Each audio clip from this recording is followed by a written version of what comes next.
Life seemed perfect until I discovered the dark secret behind my wife's smile. Not only was she cheating on me, but our daughter had become a shadowy figure, working as a call girl. The betrayal became not only a family drama, but a path to self-discovery and retribution. Hello, everyone. Not long ago, I had a wonderful family, a wife and daughter, for whose benefit I worked like Papa Carl. And now I don't want to see them both, and they both disgust me to the point of nausea. After everything I've learned, and for the past week, I've been staying with a friend. We work in the same firm together. Even though we've known each other since our first year at Polytechnic, we've raised this company together. We've made projects together. His daughter is in her first year of law school in St. Petersburg, and 2 years ago, we buried his wife. We paid for her surgery, but alas, it didn't help her. During those 2 years, Dima did not get back together with any women, not a wife, not a cohabitator, not even a mistress. He satisfied his physical needs with the help of girls of the oldest profession.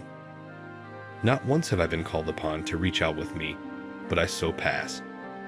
During all my life, I never once cheated on my wife, and in my free time, which I had catastrophically little of, I tried to devote to my family. By the way, I am 39 years old, and my wife is 36, and my daughter is 16 and a half. And so that day after the weekend, Dimka came to work grimmer than a cloud. By the look of him, he obviously wanted to tell me something, but he did not dare for a long time. But I asked him, is something wrong with his daughter? He said that his daughter was fine, but mine was not. Cum came to visit him on the weekend, and they decided to go to the sauna to party hard. They got drinks, called the agency, made reservations, and one of the people who came was my daughter Verka. My mother-in-law's name was Nadia, my wife Luba, my daughter Vera. And now I have no love, no faith, and no hope. My first thought was to punch my friend in the face. If it was a joke, it was a very unfortunate one. But it was clear from his concerned look that he was not joking at all. Dema said he pretended not to recognize her, but called again to the agency, asked to replace the girls. Cum didn't tell me anything, he just said that underage girls were not his type. I replied that maybe he was wrong or just similar in appearance. But I did not believe that my daughter is able to fall so. My friend told me that he said what he saw, and then sorted out himself. If anything, I can count on him. That same day, I got into my daughter's laptop, and it all checked out. I saw her relevant pictures, as well as a price list of different spectrums of those very services. God, the ground went out from under my feet. In the evening, when my wife and daughter were home, I made a scene. If only I had known back then what was next for me. My daughter did not even begin to justify herself, acted defiantly, said she was 16 years old, and she can sleep with whomever she wants and live as she pleases. And I would rather than meddle in her life, to begin with, better watch his wife. Luba shouted at her to shut her mouth, but Vera would not listen to her. When I asked her what she meant, she said, "You're horny, Papa."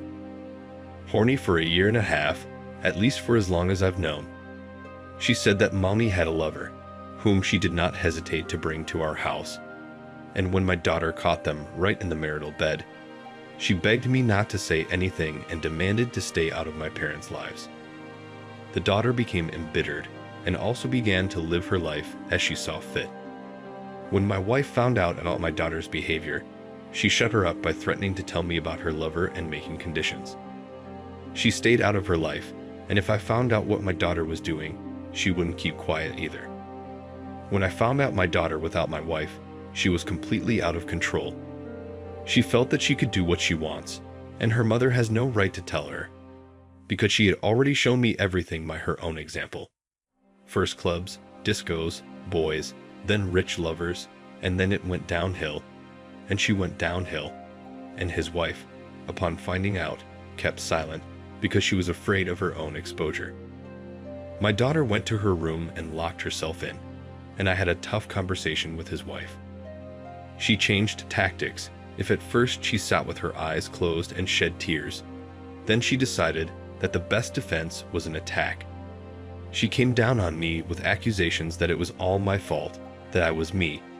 And all the time at work, I paid little attention to her, that I stopped noticing a woman in her. And she wanted to be wanted and loved. But she also did not want to destroy the family, so she and her daughter uncovered for each other. That I missed my wife and then my daughter because of my work. I couldn't listen any longer and punched my wife in the face. I asked her if she even realized that Vera was still a child, that she was only 16. I called Dimka and told him everything. He demanded that I gather my necessary things before he arrived and wait for him.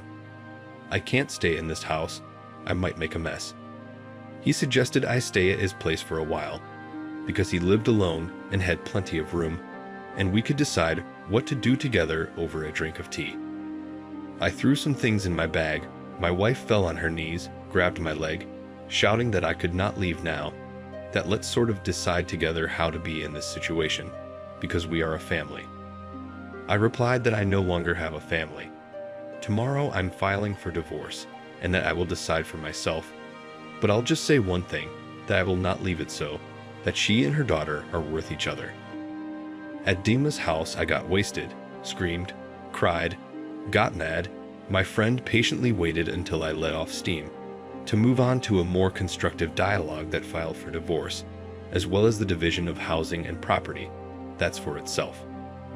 Then he offered to report this agency to the police, report that minors were working in this brothel, ready to go to and confirm it as a witness.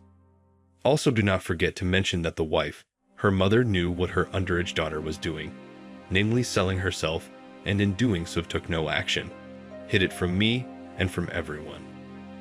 Let the law enforcement agencies now deal with this agency and the ex-wife without 5 minutes. Now what to do with the daughter? It is necessary urgently to isolate her. There are two options, either a specialized boarding school closed tight for troubled teens, or a psychiatric hospital.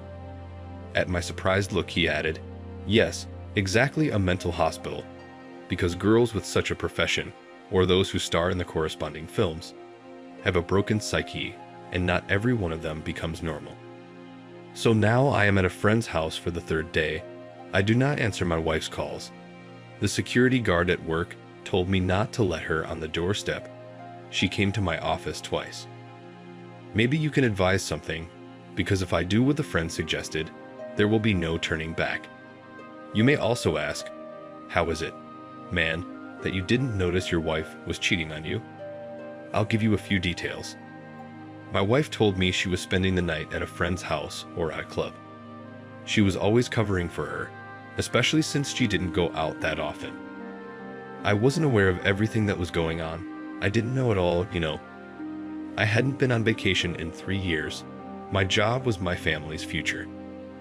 Understand, I grew up in poverty myself, and I didn't wish the same for my family. And there it is, gratitude. I am in no way absolving myself of responsibility for what happened. I worked hard, went on business trips that lasted from a week to a month. Yes, it was certainly my fault that I spent most of my life at work and ended up not taking care of first my wife and then my daughter.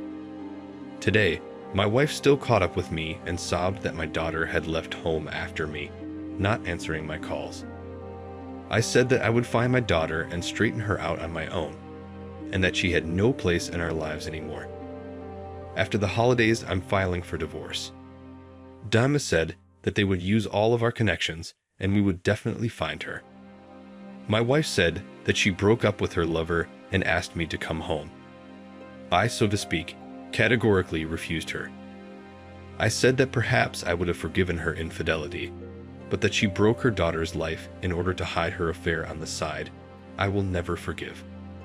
You know, a lot of people who use the services of these call girls, I told this to a friend too, don't realize that she could also be someone's daughter, someone's mother, or someone's sister. Imagine the situation, if in the place of my faith, someone from your family, from your acquaintances, then decide whether to believe me or not. And now for the second story. In the darkness of the night, As pain and rage mingled in my soul, I made a vow no one would go unpunished. My payback for my wife's lover maiming our daughter would be cold and merciless. This is a story of revenge that will affect anyone who tries to destroy our marital happiness. We were married when we were 21. We got married because we wanted to live together in my father's apartment, and her parents were adamantly against us doing it without getting married. Since my salary was very small and she didn't work, we agreed not to have children yet. We had enough on our own.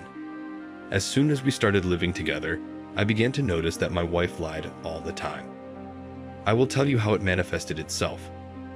Then some messages on the phone hides and erases, or, for example, says she went to her mother, but she is going with a girlfriend to the store. How do I know? But I can explain. I put a program on the phone, that is, I could always find out where she was, and almost always she lied to me. But that's just the little things. The big lie, that's it. She decided to start her own business, to sew something there at home and sell it online. She spent all the money she made in quotes on herself, because she thought it was up to me and my dad to support her. And what she did was hers, it was her own.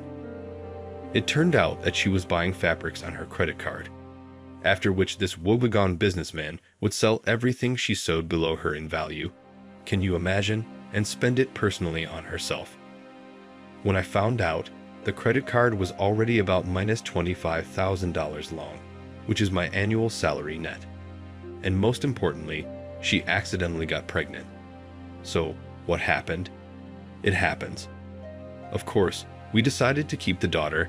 2.5 years later, again, accidentally got pregnant, although at that time, I no longer trusted her pills and myself to protect, only with a condom.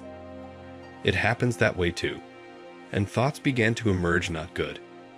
If the first daughter is my copy, then the second copy of my mother-in-law, that is, nothing in common with me. She kept lying to me and constantly got involved in some dubious adventures. My father twice saved us from bankruptcy by paying off her debts, as you understood, certainly not mine. We fought a lot. The house was very bad. It was dirty, not cleaned. All the food was half finished. She played with the girls like with dolls. She could forget to feed them or change their clothes. I would come home from work and it would all fall on me. Last fall, it was no longer in the bag of two. Yes, she also began to say that it would be nice to have a third child. In short, I did not quite adequate. After another quarrel, I just slammed the door and went to a friend, leaving my wife and daughters on their father's neck. My wife was furious and immediately wrote on Facebook that we had broken up. Then she started writing all sorts of nasty things about me, and whether she drank or something else. She wrote that she started both girls by cheating. The first one stopped taking the pill, and about the second one she wrote that it was a secret for now. She also wrote that she was not going to move anywhere. I was ashamed in front of my father that I had set him up like that. It was agreed that she and the girls would live at her father's apartment for another year until the eldest had to go to school at age 6. I didn't know where I was going to live, since my paycheck had been put on my wife's alimony and my daughter's alimony. I was left with a pittance. I didn't have enough for a room anymore. For a couple of months, I was surviving on acquaintances. We filed for divorce, but it was a long time coming. With us, if the mother is against it, they can take up to 2 years. And then this happened. After a month, she brought a guy in. It was her ex-boyfriend. My father said he would never set foot in his house. Still, he stayed with her, and they slept in our bed for a couple of months. The boyfriend was unemployed, carless, homeless, and also had a history of mental illness. Sat at home and just smoked pot. Then, under my father's pressure, they rented a tiny one-bedroom apartment and moved in together. I went back to my father's apartment. It was a complete shambles. She took out everything we had in common. She took his father, of course. When I started taking my daughters to my place a couple of times a week, I had nothing to dress them in and nothing to occupy them with. She took everything away. She's new. There was no money. Dad was so mad at me that I signed our new car over to her. The car was bought by him, my father. I was left with the old wreck. And it seemed like that was the end of my story, but it wasn't. In May, all of a sudden, the police call. They call from the emergency room and say that my youngest daughter, 2.5 years old, is there with multiple concussion injuries. It was Friday night, the week I had to go out on business, and I wasn't picking up the girls. Anyway, they tell me that it looks like my little golden-breasted beauty has been beaten up. She's been beaten so bad, she ain't got no skin on her. She's vomiting and covered in bruises of different colors, from different times. Her legs, her tummy, her face is all gone. Both eyes were swollen. Her mother took her to the hospital and told her that she fell on Wednesday. But a policeman immediately determined that the child had been beaten and called me to temporarily take both girls to him, which I did. The next day, I took the little girl to another hospital for examination. There she was urgently hospitalized, as they said that she was literally dying of brain edema. They put her under an IV and kept her like that for 5 days until she was able to take water and food on her own. My lawyer immediately applied to the court for the transfer of the PECs entirely to me. My wife was awarded 2 hours a week for the girls, but only under the supervision of my mother-in-law or her brother. Her boyfriend was put under investigation, but he claimed to be mentally insane, so they let him go until trial for now. Nevertheless, I continue to pay child support, as the bureaucracy is slow to switch. In theory, my wife will now have to pay child support to me, but since she doesn't work, she won't pay anything. Since I'm technically the one who left her, she's the injured party and has the right to withhold the divorce for 2 years. That's according to our state law. Anyway, I'm not getting married and never will again. And if they have a kid there, you can't pin it on me since we're officially divorced. Honestly, I never thought I'd be left with 2 daughters in my arms. Hard is not the word. Hired a babysitter for the days when my dad and I are at work. We bought all sorts of furniture and things for the girls. At work they chipped in and helped me out. Now I hate my ex-girlfriend terribly for probably cheating on me all this time, but even more for letting his bastard beat my daughter and not reporting it until the girl was dying. I hope they put him in jail or at least put him in compulsory treatment. He lives with her now, by the way. What kind of mother is that? Bitch. I had an urge to at least kill her boyfriend because he was the one who had laid hands on a 2-year-old child. He must have been in the drag race. You don't have to hire a hitman. I got a gun myself. It's legal in our state. But then I came to my senses because I'd go to jail and they'd give the kids to her or to an orphanage. I'd only lose either way. And I don't hate my ex-wife enough to kill her. She's just a lustful female. Fuck the property. Let her choke on it. My parents offered to take her and her granddaughters back, but without her boyfriend. She refused. How could she be without a stick? What was I looking at when I married her? I'd rather not say. I was a fool. And her parents knew that if we lived together for a while, I certainly will not marry. So they insisted on getting married. When I ran away from the family, they wouldn't talk to me. Neither did any of my relatives. But when it happened to my daughter, they didn't even believe it. They came to the hospital to see. They walked past me like I was nothing. They looked at the child's black face and left in silence. You could see by their faces that they were shocked, to put it mildly. I bring them my granddaughters once a week. They silently take them away, and 2 or 3 hours later, they silently give them back. I do not have any contact with my wife.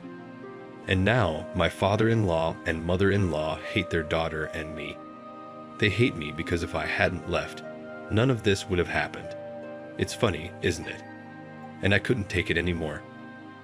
Now my dad and I both work for 4, like 2 real babysitters. Plus, we both work. But it's all better than when my wife was around and moaning about how tired she was and how the poor girl couldn't get anything done. Yeah, she probably spent all day with that bastard. Best not to think about it. It makes me shake. There's no way to fully terminate her parental rights yet. There's no probable cause for that. She's already been partially disenfranchised. In court. Unfortunately, I still have about a year to pay her elements. On her personally. But it's a small thing. And then that's it. Let's get divorced. She's on her own, I'm on my own. And I'll keep my daughters. Yeah, she wiped my feet. I didn't realize it right away, but now I think she's not happy. She lost her daughters and her livelihood. I mean me. She'll sell the stolen goods. She'll have to work. She'll have to work too. That'll be a bummer. But I don't give a damn about her anymore, to be honest. And her personal life did not care as soon as I decided that I parted with her. Only it was hard to lose my girls. And now I have that too. What else do you need? Maybe I will meet another woman in my life. But at the moment, I'm not even attracted to intimacy. And by the way, I'm 27 years old. My relationship with my father and my family is getting better. They see now what she was like and sort of start to understand me. With my father, we now have a complete understanding. All of a sudden, I got a promotion at work. My salary was raised by half. Life is getting better. The moral of my story is this. First of all, you cannot get married and in general make any life decisions if you are under pressure. If they start pressuring you, it means it's not clean. You have to send them away right away. Secondly, if from the very beginning of life together you feel that something is wrong, you have to break up right away, and you don't care what your relatives and friends say. They will say it later anyway, only you will be deep in the ass. And thirdly, if it seems like you're being used, don't be lazy and don't play let's see how much you trust me. But get off your ass and check what's really going on there. That's me right now. And then there's this. You gotta get lucky. I haven't had any luck. And thank you for listening. I needed to get it out. Dear listeners, friends, I thank you for listening to this story, for watching this video, for subscribing to the channel, for giving us likes and dislikes, and for discussing each of our stories in the comments under each video. I'm grateful to you, and I wish you the best of health and family well-being. See you soon.